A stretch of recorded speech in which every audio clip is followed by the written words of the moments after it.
stationnement s'effectue ici sur le trottoir. Oui, réponse A. Non, réponse B.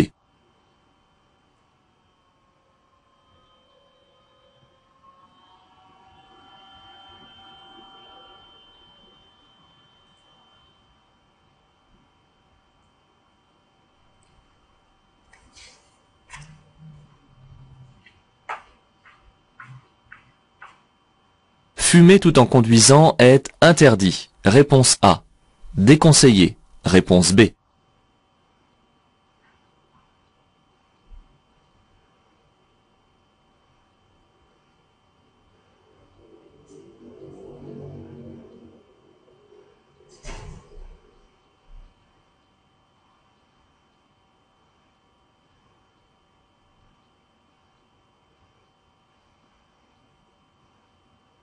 Nous sommes le 12 du mois.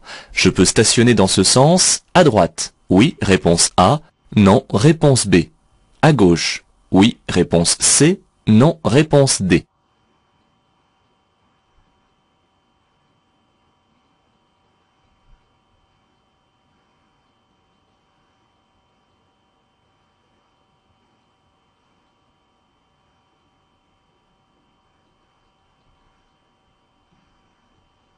L'arrêt à cheval sur le trottoir est toléré. Oui, réponse A. Non, réponse B. L'arrêt devant une entrée carrossable est toléré. Oui, réponse C. Non, réponse D.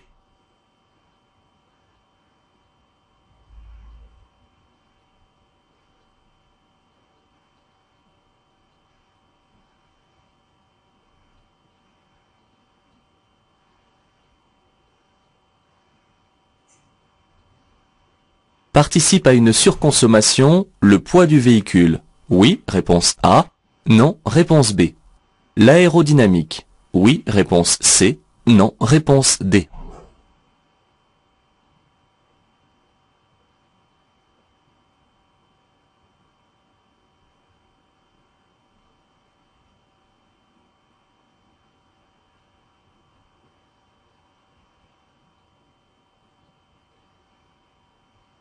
La catégorie d'usagers comptabilisant le plus de tués sur la route est les piétons. Réponse A. Les cyclistes. Réponse B. Les usagers de deux roues à moteur. Réponse C. Les usagers de voitures de tourisme. Réponse D.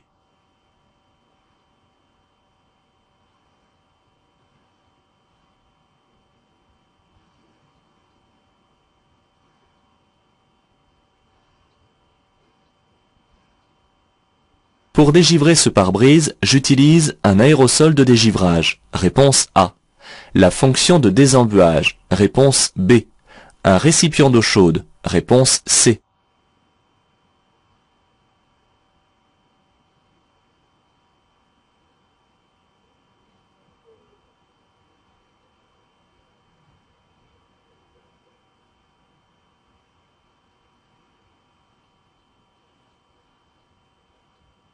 Pour dépasser ces cyclistes, je dois laisser une distance de sécurité latérale d'au moins 1 mètre. Réponse A. 1,50 m. Réponse B. 2 mètres. Réponse C.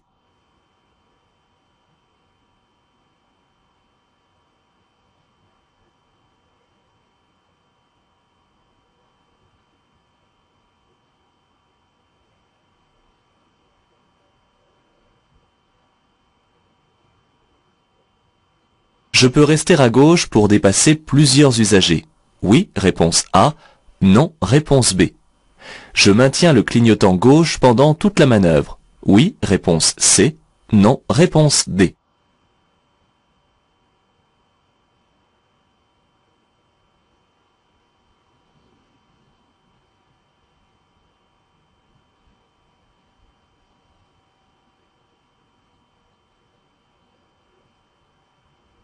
Les aérateurs du véhicule servent à désembuer les surfaces vitrées. Oui, réponse A. Non, réponse B. À renouveler l'air de l'habitacle. Oui, réponse C. Non, réponse D.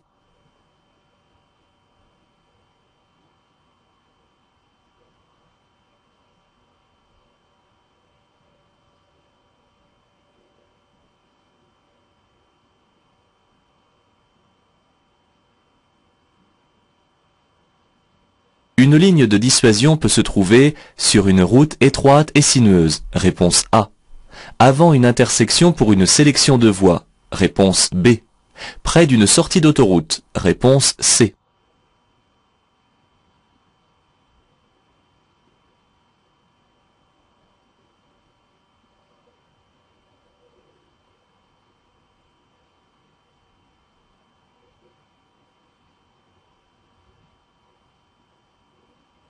Dans l'intersection en l'absence de marquage à cause des gravillons, l'axe principal devient prioritaire. Oui, réponse A. Non, réponse B. Je ralentis. Oui, réponse C. Non, réponse D.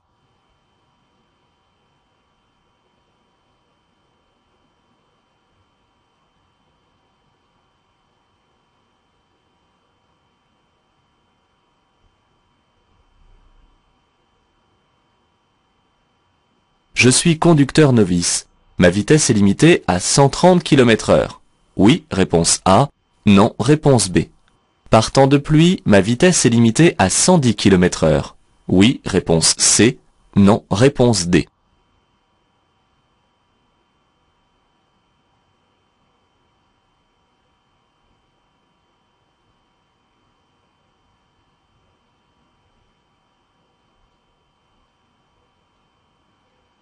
Je passe, réponse A.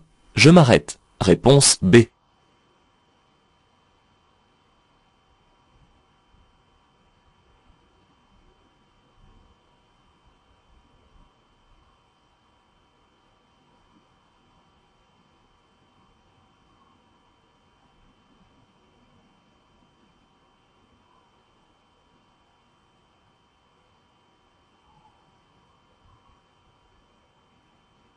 Ma vitesse est limitée à 80 km/h si je circule à bord d'une camionnette. Oui, réponse A. Non, réponse B. D'un véhicule qui tracte une caravane. Oui, réponse C. Non, réponse D.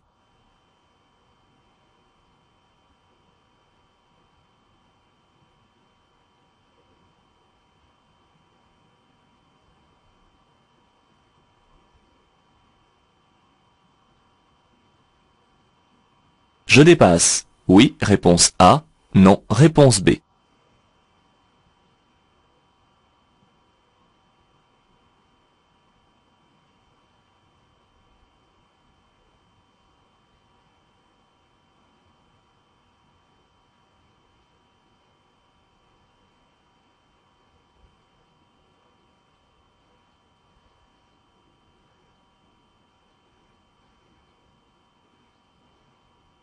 La signalisation interdit l'accès à cette chaussée aux piétons. Réponse A.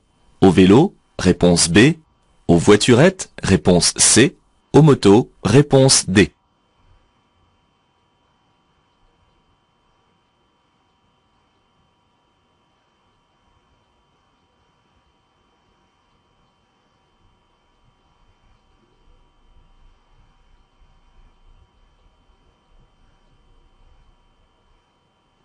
La signalisation m'annonce une dénivellation de 5 mètres pour une distance de 100 mètres. Réponse A.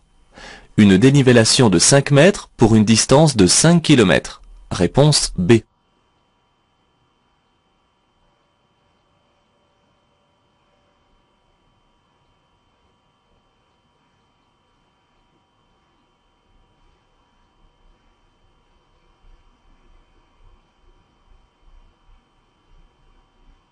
Je laisse passer ce piéton. Oui, réponse A. Non, réponse B.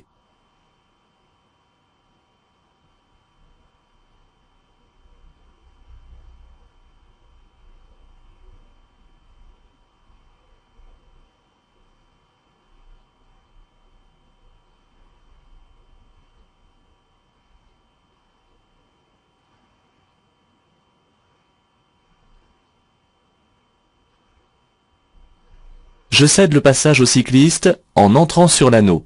Oui, réponse A. Non, réponse B. En sortant de l'anneau. Oui, réponse C. Non, réponse D.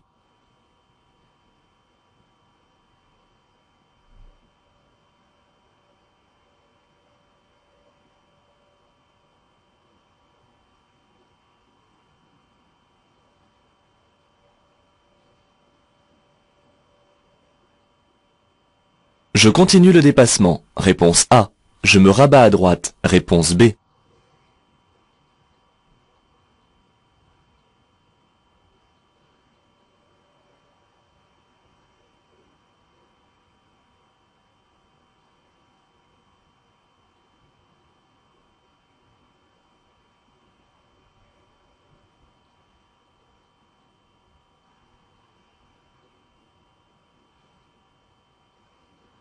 Dans les bilans des accidents, les piétons représentent 3% des tués. Réponse A.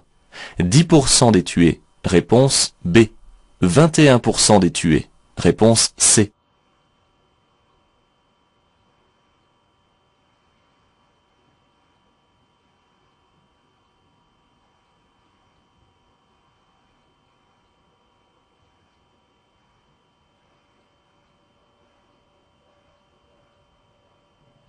Ce panneau signifie un sens alterné de la circulation. Réponse A. Un double sens de la circulation. Réponse B. Une chaussée comportant une voie dans chaque sens. Réponse C.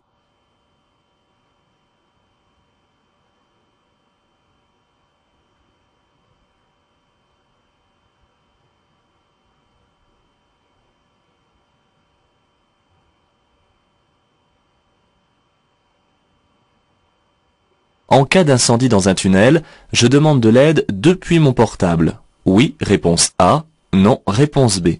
Je rejoins directement un abri de survie. Oui, réponse C. Non, réponse D.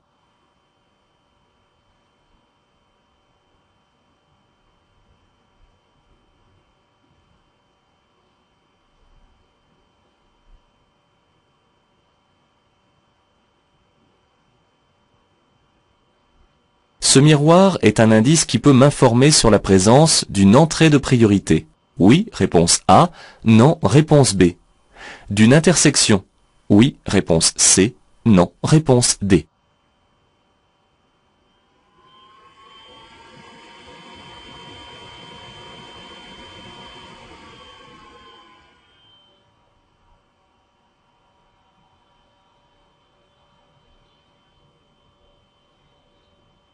Ce parking est réservé au seul cas d'urgence. Oui, réponse A.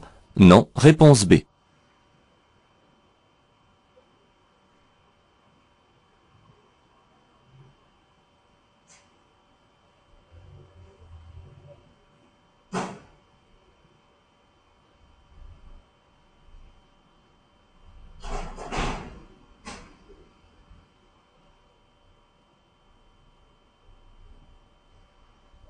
Je peux dépasser le cycliste. Oui, réponse A. Non, réponse B.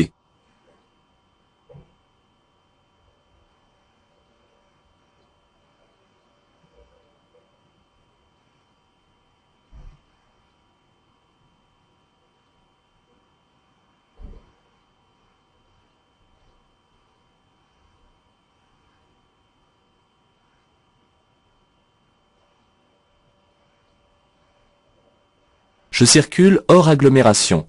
J'allume ici les feux de croisement. Réponse A. Les feux de route. Réponse B.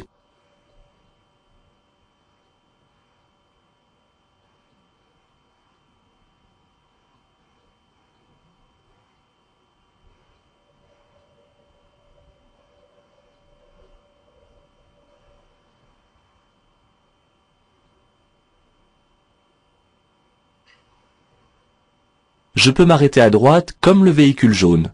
Oui, réponse A. Non, réponse B.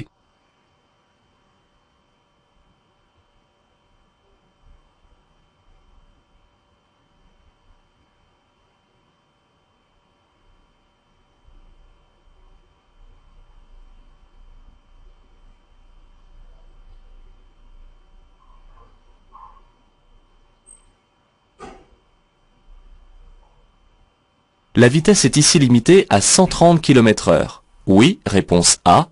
Non, réponse B. À cette vitesse, 150 mètres sont nécessaires pour effectuer l'arrêt complet de mon véhicule.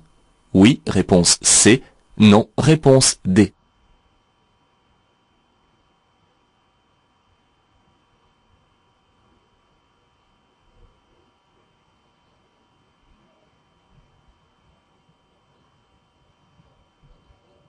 Je me dirige tout droit.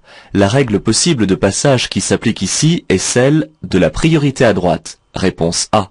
De la courtoisie. Réponse B.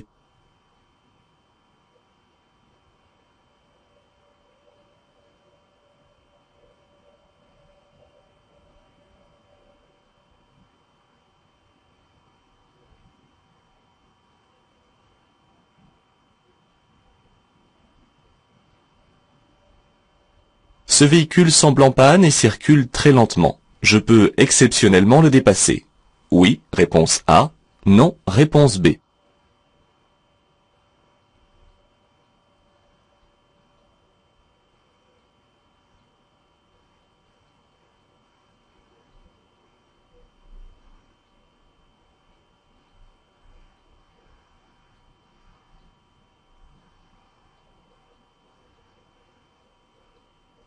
Le stationnement peut être autorisé à gauche en agglomération dans une rue à double sens de circulation. Oui, réponse A. Non, réponse B. À sens unique. Oui, réponse C. Non, réponse D.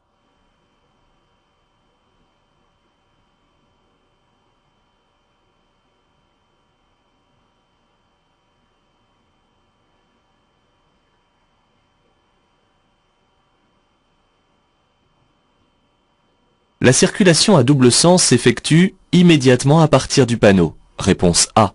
À 150 mètres. Réponse B.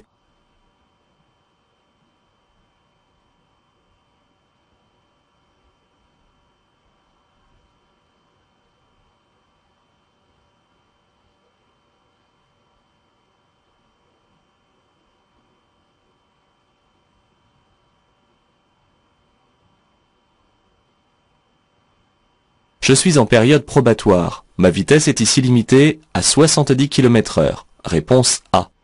À 80 km/h. Réponse B. À 90 km/h. Réponse C.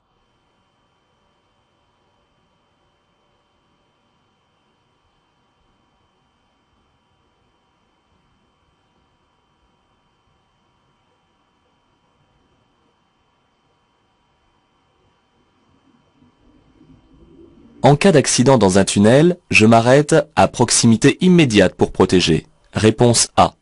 En conservant l'interdistance. Réponse B.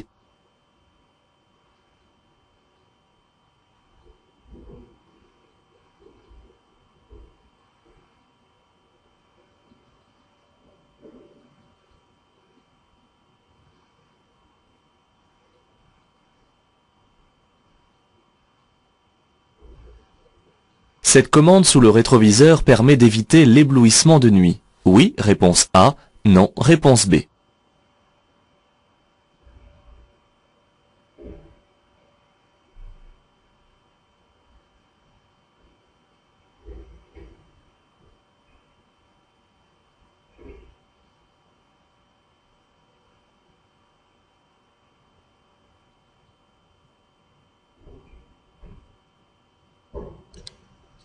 La résistance à la pénétration dans l'air double entre 90 et 120 km/h. Oui, réponse A. Non, réponse B.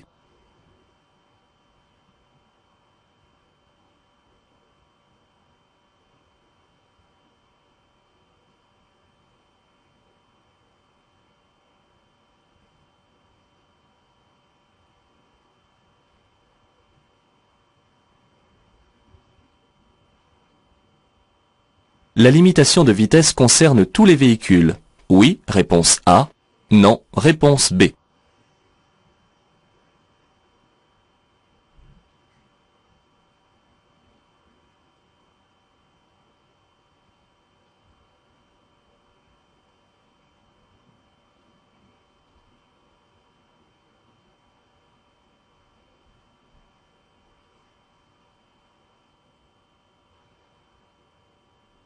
Je tourne à droite. Je cède le passage à gauche. Oui, réponse A. Non, réponse B.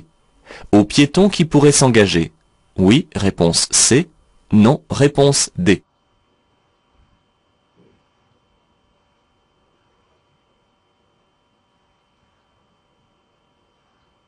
Une question sur l'arrêt et le stationnement hors agglomération, il faut regarder l'accotement. Sur ce type de route rapide, le stationnement est toujours interdit par la signalisation au sol. En effet, la ligne de rive à droite est une bande d'arrêt d'urgence. Seuls les services de secours ou de service peuvent y circuler.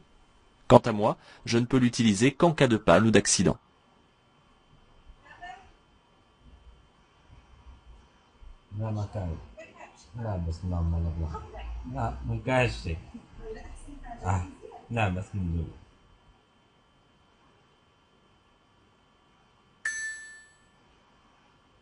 Que vient faire ici un miroir?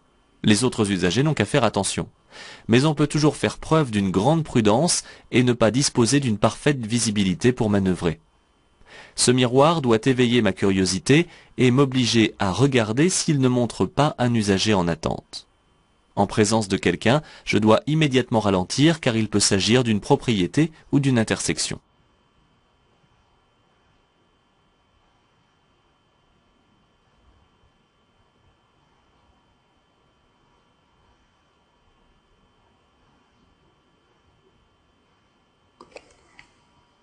Comme chacun sait, fumer est nuisible pour la santé. Le véhicule étant un espace privé, il reste cependant possible de fumer à l'intérieur si on le désire. Mais il faut savoir que le regard et l'attention quittent la route au moment où l'on allume la cigarette. Avec un courant d'air, une escarbille peut brûler un vêtement ou la peau. Enfin, secouer les cendres ou écraser le mégot fait quitter la route des yeux. Le mieux reste d'en griller une lors de la pause ou de s'abstenir de fumer. Ne confondez pas les lignes. Bien que ces trois lignes se ressemblent, elles ne signifient pas la même chose. La ligne de dissuasion ne se trouve que sur les routes étroites et sinueuses, comme ici. Elle interdit le dépassement, hormis celui des véhicules très lents. Les lignes des voies de sélection canalisent les fils. Pour en changer, je ne dois pas m'y prendre au dernier moment. La ligne sur autoroute interdit de passer de la voie de gauche vers la sortie, mais n'interdit pas les dépassements. Attention à ces questions techniques dont les pièges sont fréquents. La résistance de l'air et la consommation de carburant augmentent beaucoup plus rapidement que la vitesse. Pour exemple, la résistance à la pénétration dans l'air double en passant de 90 km/h à 120 km/h. Baisser un peu sa vitesse moyenne ne fait perdre que peu de temps, mais diminue très sensiblement la consommation de carburant. Attention, effectivement, vous savez qu'il est interdit de stationner sur le trottoir. Mais il faut regarder comment il est ici aménagé. Une partie du trottoir est réservée pour le stationnement. L'espace est souvent bien séparé avec une bordure ou un marquage au sol. C'est ici le cas.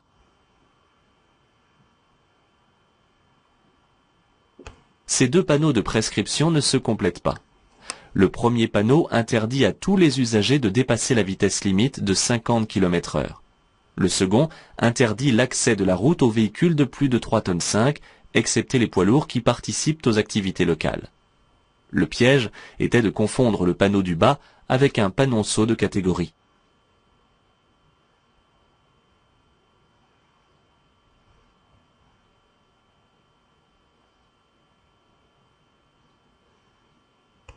Je circule hors agglomération.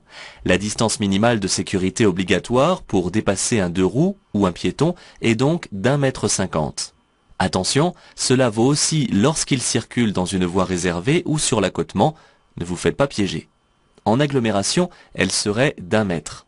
Si possible, j'augmente toujours cette distance de sécurité minimale de manière à passer le plus loin possible de ces usagers fragiles. Le piège, c'est que je ne vois pas bien quel est le régime de passage dans l'intersection. Je commence donc par ralentir et par contrôler la présence d'autres usagers. Même si l'absence de marquage à droite et la largeur de la route laissent supposer un axe secondaire, je ne dois pas en déduire que mon axe devient prioritaire pour autant. Je cherche à mieux voir la signalisation.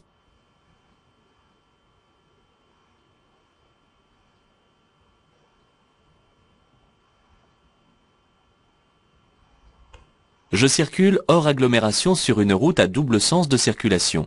La ligne médiane est une ligne d'annonce de ligne continue accompagnée de flèches de rabattement. Mais attention, il ne faut pas se tromper sur le sens de la flèche, et c'est là le piège. Elle concerne les usagers venant en sens inverse. La signalisation ne m'interdit pas le dépassement et j'ai une très bonne visibilité vers l'avant. Je continue le dépassement. Ce sont les conducteurs et les passagers des voitures de tourisme qui sont le plus exposés dans les accidents de la route. Ils représentent 61% des tués. Attention cependant, si les usagers ont fait de gros efforts de sagesse sur la route, il n'en est pas de même en ce qui concerne les agglomérations où l'on roule encore trop vite.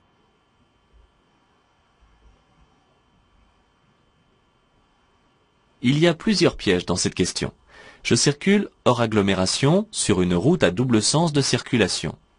La signalisation m'annonce qu'à 200 mètres, ma vitesse sera limitée à 70 km/h. Mais c'est seulement à 200 mètres.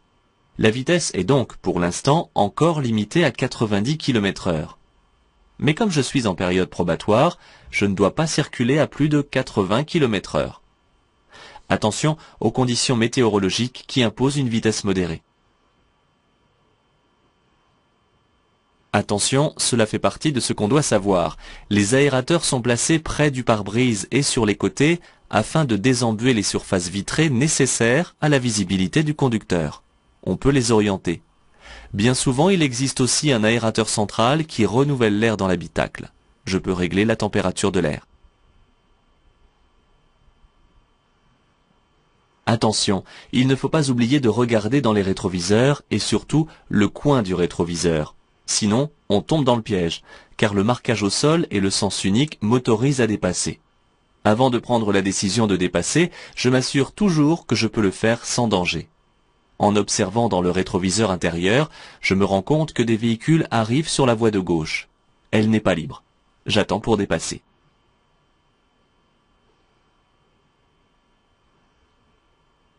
Quel est donc cet objet ? Levez les yeux lorsque vous êtes assis dans la voiture du côté du rétroviseur. Le rétroviseur intérieur permet la vision arrière centrale. Il est muni d'un dispositif anti-éblouissement de nuit. En tirant le levier pour passer dans cette position, je ne vois plus que les feux des véhicules très atténués. Le panneau du haut annonce que la vitesse maximale autorisée pour les véhicules dont le poids total autorisé en charge n'excède pas 3,5 tonnes est de 110 km/h. C'est le cas de ma camionnette. À bord de ma camionnette, le panneau du bas ne me concerne pas. Attention au piège. Ce panneau annonce que la vitesse maximale autorisée pour les véhicules de transport de marchandises dont le poids total autorisé en charge est supérieur à 3,5 tonnes et pour les véhicules tractant une caravane est de 80 km/h. Ne vous en faites pas, c'est plus facile qu'il n'y paraît. Le panneau est posé du côté où c'est interdit durant la quinzaine inscrite. J'entre dans une rue où le stationnement est alterné. Le stationnement est interdit du côté droit, du 1er au 15. Nous sommes le 12, je ne peux pas stationner à droite. Le stationnement est autorisé de l'autre côté de la chaussée, du 16 au 31. Mais pour pouvoir y stationner, je dois faire demi-tour de manière à être dans le sens de la marche. Parfois, on ne sait pas bien répondre pour ce type de questions. La signalisation annonce que je trouverai à 250 mètres un lieu aménagé pour le stationnement et un poste d'appel d'urgence. Ce sont deux informations différentes. L'emplacement n'est pas ici réservé car l'emplacement d'arrêt d'urgence est signalé par un autre panneau. Le dépassement de ce cycliste semble possible, mais il y a un piège. Je ne peux pas encore le faire à cause du marquage au sol qui me l'interdit sur la vingtaine de mètres devant nous. J'attends de passer cette zone avant d'avertir et de manœuvrer. Attention au piège. La signalisation m'annonce une descente dangereuse. La dénivellation sera de 5 mètres tous les 100 mètres, et cela sur une distance de 5 km. J'évite de circuler trop vite, surtout à l'approche des virages. Le poids du véhicule a un effet important sur la consommation de carburant. Ceci est valable pour le poids de la voiture, mais également pour toutes les charges additionnelles comme les bagages. L'aérodynamique influence aussi la consommation de carburant. Ainsi, les accessoires tels que les coffres de toit augmentent la résistance à la pénétration dans l'air. Cette chaussée doit être une voie rapide. Pour leur sécurité, on interdit alors l'accès aux piétons, aux cyclistes, aux cyclomotoristes et véhicules agricoles. La petite difficulté de la question, c'est qu'une voiturette est considérée comme un cyclomoteur, l'accès lui est donc aussi interdit. Ne tombez pas dans le panneau. Les panneaux de circulation alternée comportent deux flèches, mais ils n'ont pas la même forme. L'un est carré, à fond bleu, et l'autre est rond. Le panneau dénombrant le nombre des voies et leur sens est carré et bleu. Ce panneau de danger indique l'endroit où commence le double sens de circulation, sans indication du nombre des voies.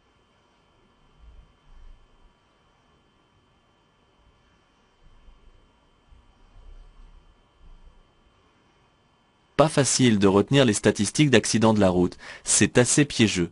Retenez tout de même les grandes proportions. Si l'on vous donne ici des chiffres, c'est afin d'en prendre conscience. Les piétons représentent 10% des tués. Les plus vulnérables sont les enfants et les personnes âgées. Avant d'aborder un passage piéton, le conducteur doit regarder à chaque extrémité pour voir si aucun piéton n'est engagé. Pas facile de retenir ce qui est interdit et toléré. Une entrée carrossable est une sortie privée. L'arrêt reste toléré mais pas le stationnement, car celui-ci bloque l'accès aux usagers de l'immeuble. L'arrêt et le stationnement sont interdits sur les trottoirs, même comme ici à cheval, car ils représentent une gêne pour les piétons. Tolérance 0, sauf s'il existe des emplacements. Ici, l'usager est en infraction.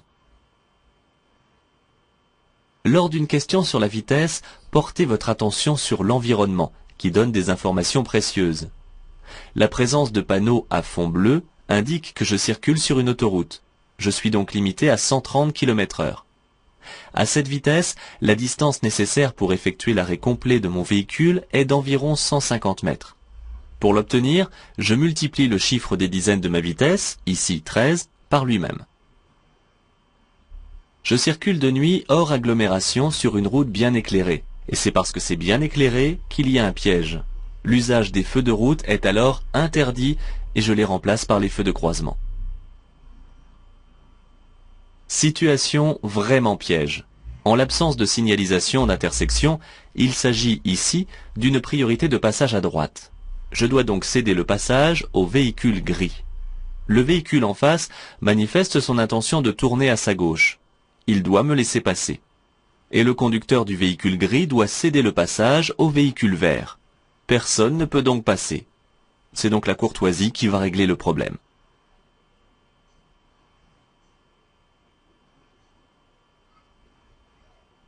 Pour dégivrer mes vitres, moteur tournant, j'utilise les fonctions de désembuage et de dégivrage avant et arrière. Je règle le chauffage sur la position d'air chaud et la ventilation au maximum. Je peux également utiliser une raclette ou un aérosol de dégivrage vendu dans le commerce. Il ne faut surtout pas tomber dans le piège de verser de l'eau chaude, car le choc thermique risquerait alors de faire éclater le pare-brise. Quand faut-il obligatoirement laisser passer un piéton? Toujours, ou presque, surtout lorsqu'il est déjà sur la chaussée, comme ici. Car, par sa position, ce piéton a manifesté son intention de traverser. Je donne tout de même un coup d'œil derrière moi, car il ne va pas falloir freiner brutalement. Construisez votre analyse, sans oublier une règle qui s'ajoute à celle des feux et du panneau. Le feu est vert et m'autorise à m'engager dans l'intersection sans tenir compte du panneau. Les véhicules de la rue transversale ont le feu rouge. Personne, donc, n'arrive de la gauche.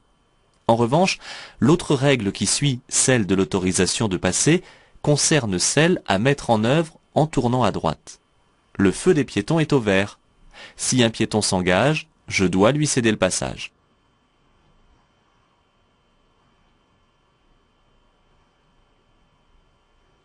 Si un incendie se déclare dans un tunnel, il y a certains pièges à éviter. Il est notamment impératif de demander de l'aide depuis un poste de secours, car un téléphone portable ne fonctionne pas dans les tunnels, et je risque de créer des perturbations radio. Je me range sur le côté, je coupe le moteur, j'allume les feux de détresse, je laisse les clés sur le contact, et je quitte mon véhicule immédiatement pour me diriger vers un abri sécurisé. Contrairement aux autres signaux de danger, ce panneau est implanté en position et non pas à 150 mètres. À la fin d'une chaussée à sens unique, ce panneau indique que la circulation s'effectue immédiatement dans les deux sens. Le piège, c'est que la situation réelle est un peu contradictoire, à cause de la ligne jaune continue qui montre que notre partie de chaussée reste à sens unique. Les balises jaunes temporaires servent à bien séparer les voies avant la ligne médiane. La ligne axiale est une ligne continue. Il est interdit de la franchir ou de la chevaucher. Le piège, c'est que tant que ce véhicule roule, je n'ai pas le droit de le dépasser. Pour pouvoir le faire, tout en prenant toutes les mesures de sécurité, il faudrait qu'il soit arrêté. Question délicate, mais il faut réfléchir. Plusieurs poids lourds et des véhicules de tourisme circulent à droite. La vitesse maximale des poids lourds étant limitée à 90 km/h, je peux me permettre de rester sur la voie de gauche pour les dépasser tous à la fois. Dans ce cas, je maintiens le clignotant à gauche afin d'indiquer que je reste longtemps sur cette voie. Je dois toujours céder le passage aux usagers circulant sur une voie réservée qui traverse ma trajectoire. Le piège, c'est que c'est valable aussi bien en entrant qu'en sortant de ce carrefour giratoire. Alors il ne faut pas chercher plus loin. Ici, la piste cyclable est de couleur verte, de manière à être plus visible. En entrant dans le carrefour, les cyclistes arrivent sur l'anneau à ma gauche et je dois par conséquent leur céder le passage. En sortant, je la traverse. L'absence de signalisation m'indique qu'à cette intersection, je dois appliquer le régime de la priorité de passage à droite. Je m'arrête pour laisser passer le véhicule à traction animale, car c'est un usager comme un autre. Attention, ce n'est pas parce que des véhicules sont garés à gauche dans le sens de la circulation que la rue est à sens unique. Cela peut être un signe, s'ils sont tous garés ainsi, mais pas une certitude. Seul un panneau me l'indique vraiment. Le stationnement à contresens de la circulation, soit directement à gauche alors que la rue est à double sens de circulation, est interdit. Il est probable qu'ici, je circule dans un sens unique. Apprenez à jongler avec les vitesses. À l'examen, vous n'êtes pas considéré comme conducteur en période probatoire, sauf si on le précise, comme ici. Seules les limitations générales de vitesse par temps sec sont soumises à une contrainte. Et la contrainte correspond aux vitesses par temps de pluie. La vitesse maximale autorisée pour un jeune conducteur sur autoroute est de 110 km/h, que les conditions atmosphériques soient normales ou qu'il pleuve. Le piège, c'est que la vitesse est limitée à 100 km/h par temps sec sur les routes limitées à 110 km/h pour les autres usagers. Attention à ne pas confondre. Un accident sous un tunnel peut prendre rapidement des proportions dramatiques si le feu se déclare. C'est la raison pour laquelle, si la circulation s'arrête devant, pour un accident par exemple, ou pour un bouchon, je dois rester en retrait. En général, l'interdistance indiquée par panneau est de 70 mètres. Je m'arrête donc à 70 mètres. Ne tombez pas dans le piège de croire que l'interdistance n'est valable qu'en roulant.